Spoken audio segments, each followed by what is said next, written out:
சோர்ந்து போயிருக்கிறீங்களா, அவர் உங்களுக்கு காணப்படுவார். எப்படி தெரியுமா? வார்த்தையின் மூலம் காணப்படுவார்.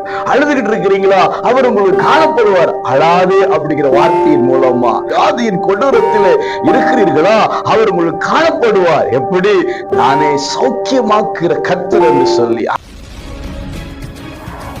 அன்பு உறவுகளே, இயேசுவின் இனிய நாமத்தில் மனதார வாழ்த்துக்கள். ஏசப்பா உங்களை ஆசீர்வதிப்பாருங்க.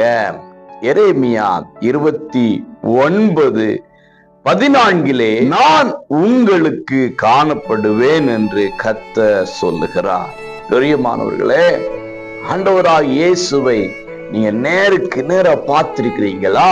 ஒரு மனிதன், நீங்க இப்ப என்ன பார்க்கிறீங்க, நான் உங்களை பார்க்கிறது மாதிரி நாம் இயேசுவை பார்த்திருக்கிறோமா? இப்பொழுது இல்ல. அவரை அறிகிறோம், உணர்கிறோம். அவர் இப்படிப்பட்டவர், அவர் இப்படிப்பட்ட தன்மையை கொண்டவர், அவருடைய குணாதிசயங்கள் இப்படி என்று அறிகிறோம். எப்படி?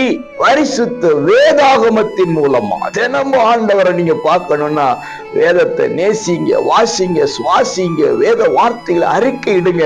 அவர் உங்களுக்கு தென்படுவார். சோர்ந்து போயிருக்கிறீங்களா, அவர் உங்களுக்கு காணப்படுவார். எப்படி தெரியுமா? வார்த்தையின் மூலம் காணப்படுவார். அழுதுகிட்டு இருக்கிறீங்களா, அவர் உங்களுக்கு காணப்படுவார். அழாதே அப்படிங்கிற வார்த்தையின் மூலமா. ஆகவே அவர் பரிசுத்த வேதத்தின் மூலமாக உங்களுக்கு தன்னை வெளிப்படுத்துகிறார், காண்பிக்கிறார். ஆகவே வேதத்தோடு இணைந்திருங்கள். வேதம் இருந்தால் சேதம் இல்லைங்க, வசனம் இருந்தா விசனம் இல்லைங்க. இன்னைக்கு சேதங்கள் மாறட்டும், இன்னைக்கு விசனங்கள் மாறட்டும். வார்த்தையின் மூலம் ஆண்டவர் காணப்படுகிறார், காணப்படுவாராக. God bless you.